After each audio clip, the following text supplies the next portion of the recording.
بسم الله الرحمن الرحيم. أعوذ بالله من الشيطان الرجيم وإني مرسلة إليهم بهدية فناظرة بما يرجع المرسلون فلما جاء سليمان قال أتمدونني بمال فما آتاني الله خير مما آتاكم بل أنتم بهديتكم تفرحون. عزیز طلبہ کرام، سبق نمبر 339، سورۃ نمل، آیت نمبر 35۔ حضرت سلیمان علیہ السلام کا واقعہ اور ہدہد اور بلقیس کی طرف پیغام۔ جس واقعے کا مقصد یہ ہے کہ سلیمان علیہ السلام عالم الغیب نہیں، مملکت سبا سے وہ خبر نہ ہوئے، اور اسی طرح ہدہد جو علم لے کر آیا، احطت بما لم تحط به وجئتک من سبأ بنبأ یقین، کہ وہ علم تیرے پاس نہیں ہے تو عالم الغیب نہیں ہے۔ حضرت سلیمان علیہ السلام نے جو بلقیس کو پیغام لکھا کہ وَإِنَّهُ بسم اللہ الرحمن الرحیم اللہ تعالیٰ علیہ وَأْتُونِی مسلمین، کہ تکبر نہ کرو اور عاجز ہو کر آ جاؤ، تو بلقیس نے وَإِنِّی مُرْسِلَةٌ إِلَیْہِم سے ایک پیغام بھیجا، اور اس پیغام بھیجنے میں قاصدوں کو بھیجا اور تحفہ اور ہدایے اور مختلف قسم کے اموال دیے، چونکہ مقصد یہ تھا کہ معلوم کرنا چاہتی تھی کہ یہ کوئی نبی ہے یا بادشاہ ہے۔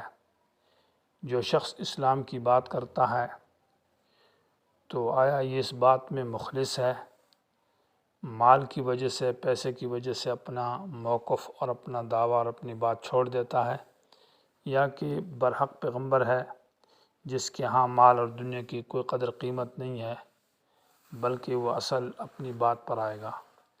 تو یہ معلومات چاہتی تھی، اس لیے وَإِنِّی مُرْسِلَةٌ کہا کہ میں بھیجنے والی ہوں ان کی طرف بِہَدِیَّةٍ ایک تحفہ۔ یہ تحفے کے اندر کیا چیزیں تھیں؟ تو مفسرین نے بہت قسم کی چیزیں لکھی ہوئی ہے، کیونکہ بادشاہ جب بادشاہوں کے پاس جو تحفے ہدایہ بھیجتے ہیں تو وہ بڑی چیزیں ہوتی ہے۔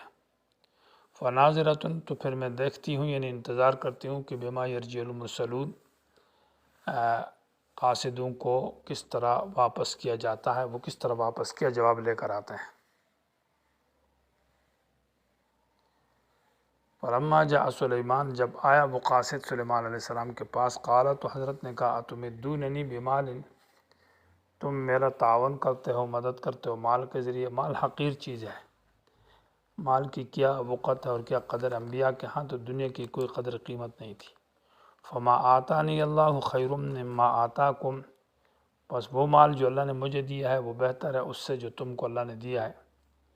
بل انتم بہدیتکم تفرحون، بلکہ تم اپنے ہدیے اور تحفے کو خود خوش ہو جاؤ، اس سے تم پھولتے ہو اور ان چیزوں کو تم بڑی چیز سمجھتے ہو۔ دنیا پرست لوگ مال کو اور دولت سے بہت خوش ہوتے ہیں اور پھول جاتے ہیں، اور انبیاء تو ایسے نہیں ہیں۔ سوال یہ ہے کہ ہدیے کو کیوں قبول نہ کیا، کیوں واپس کیا؟ جواب یہ کہ ہدیہ نہیں تھا، بلکہ یہ رشوت تھی اور یہ اجرت تھی، اور انبیاء علیہ السلام رشوت نہیں لیتے، اجرت نہیں لیتے۔ ان کا مقصد یہ تھا کہ یہ موقف اور بات کو چھوڑ دے گا اور پیسے کے اوپر آ جائے گا، یہ تو رشوت ہے۔ ارجع الیہم، ان سے کہا واپس چلے جاؤ ان کی طرف، قاصد سے کہا آپ واپس جائیں اور یہ میرا پیغام ان کو بتا دیں۔ فَلَنَأْتِيَنَّهُم بِجُنُودٍ، کہ ہم لائیں گے ان کے پاس ایسی لشکر، لا قبل لہم، کہ طاقت نہیں ہوگی، قبل معنی طاقت نہیں ہوگی، لہم ان کے لیے، بہا اس لشکر سے مقابلہ کرنے کی۔ میری لشکر میں بڑی فوج ہے، جنات ہے، انسان ہے، مختلف چیزیں ہیں۔ وَلَنُخْرِجَنَّهُمْ، اور ہم ان کو ضرور نکالیں گے، منہا اس شہر سبا سے، اذلۃ ذلیل کر کے، یعنی گرفتاریاں کی جائے گی، قتل ہوگا، مارے جائیں گے۔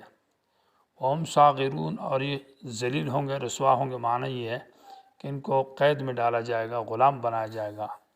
اور کسی کو جلال وطن کر دیا جائے گا، تو یہ مختلف سزائیں ملیں گی۔ یہاں وقف ہے اور اندماج ہے، معنی یہ کہ وہ قاصد واپس آئے اور آ کر بلقیس کو بات کی، تو بلقیس سمجھ گئی کہ یہ پیغمبر ہے اور اس کے پاس بڑی لشکر ہے اور زور اور طاقت ہے، اس کے ساتھ مقابلہ نہیں کیا جا سکتا، اور ارادہ کیا کہ ان کے پاس جاتے ہیں اور اسلام لاتے ہیں۔ تو بلقیس وہاں سے روانہ ہو گئی اپنے فوج کو اور لوگوں کو لے کر، اپنا جو عرش تھا اس کو بند کر دیا، وہاں چوکیدار کھڑے کر دیے اور تالے لگا دیے۔ ادھر سلیمان علیہ السلام نے اپنی اسمبلی کو بلایا اور اس میں یہ میٹنگ کی۔ قالا، سلیمان علیہ السلام نے کہا، یا ایھا الملأ، اے وزیرو، ایکم یاتینی، تم میں سے کون ہے جو لے آئے گا میرے پاس بعرشہا، اس کے عرش کو، جو تخت تھا، وہ شاہی تخت ہے، سونا چاندی سے اور مختلف قسم کے جواہر سے وہ بنا ہوا ہے، جڑا ہوا ہے، تو اس تخت کو کون لائے گا؟ قبل ان یاتونی مسلمین، پہلے اس سے کہ وہ آئیں میرے پاس مسلمین، معنی مستسلمین، یعنی تابعدار ہو کر، منقاد ہو کر، جھک کر، عاجز ہو کر۔ مسلمین بمعنی مستسلمین کے ہے، ابن جریر رحمہ اللہ لکھتے ہیں کہ معنی یہ ہے کہ وہ منقاد ہو کر، تابعدار ہو کر آ جائیں گے، ذلیل ہو کر بات ماننے والے۔ تو قال عفریت من الجن، نے کہا ایک طاقتور جن نے، عفریت اصل میں عفر کہتے ہیں خاک اور مٹی کو، عفریت کا معنی وہ شخص جو کسی کو طاقت کی وجہ سے مٹی میں بچھاڑ دے، نیچے زیر زمین کر دے۔ تو ابن قتیبہ کہتا ہے کہ عفریت کا معنی الشدید، یعنی طاقتور قوی من الجن مراد ہے۔ قال عفریت من الجن، ایک مضبوط قوی طاقتور جن نے کہا، انا آتی کا، میں لے آؤں گا تیرے پاس بھی اس عرش کو، قبل ان تقوما، پہلے اس سے کہ تو کھڑا ہو، میں مقام کا، اپنی مجلس سے۔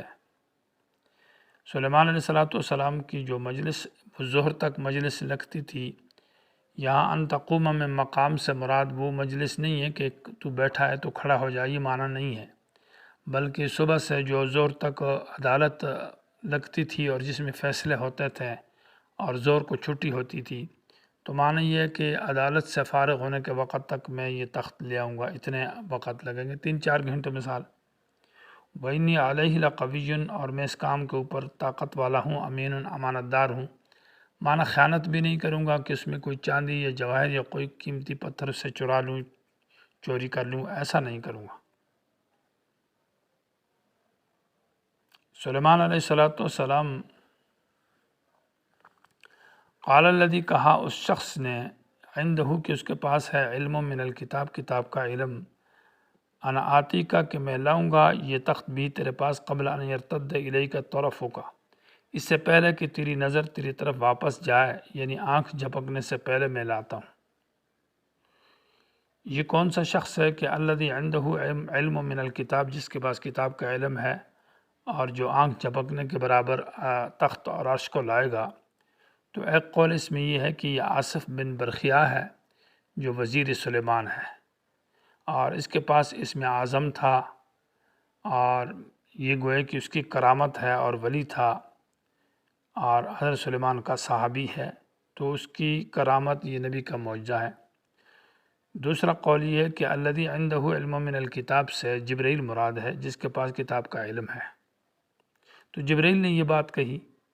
اور تیسرا قول جو ہے یہاں پر الذی عندہ علم من الکتاب سے خود سلیمان علیہ السلام ہے، اس قول کو امام رازی رحمہ اللہ نے ترجیح دی ہے، اور یہ اصح قول ہے کہ الذی عندہ علم من الکتاب سے سلیمان علیہ السلام خود ہے، یہ حضرت سلیمان کا معجزہ ہے، اور حضرت سلیمان علیہ السلام نے اسی عفریت من الجن سے مخاطب ہو کر یہ بات کہی۔ تو قال الذی، کہا سلیمان علیہ السلام نے، عندہ جس کے پاس تھا، علم من الکتاب، کتاب کا علم۔ اس پر امام رازی رحمہ اللہ نے یہاں بہت ساری وجوہات ذکر کی ہے کہ اس سے مراد حضرت سلیمان علیہ السلام خود ہے، یہ ان کا معجزہ ہے، اور نبی کی موجودگی میں اس کا وزیر یا اس کا نائب ایسا کام کرے، یہ تو مزیت غیر نبی کی نبی پر حاصل ہے، یعنی فضیلت اور مرتبہ اور شرافت، ایسا نہیں ہو سکتا۔ یہاں یہ ہے کہ یہ تخت کیوں لایا گیا، اس کا کیا مقصد ہے۔ تو اسرائیلی روایت میں تو بہت ساری باتیں ہیں کہ جنہوں نے حضرت سلیمان علیہ السلام کو یہ کہا تھا کہ بلقیس جو ہے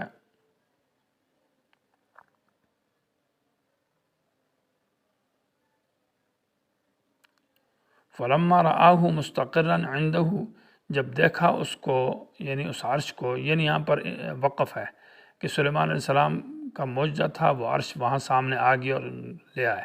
فلما رآہ، جب اس کو دیکھا مستقرا مانا مستقبلا کہ ان کے سامنے موجود ہے، ٹھہرا ہوا ہے وہاں، عندہ اس کے پاس، تو قال سلیمان علیہ السلام نے بطور شکریہ کہ کہا ھذا من فضل ربی، یہ میرے رب کا فضل ہے۔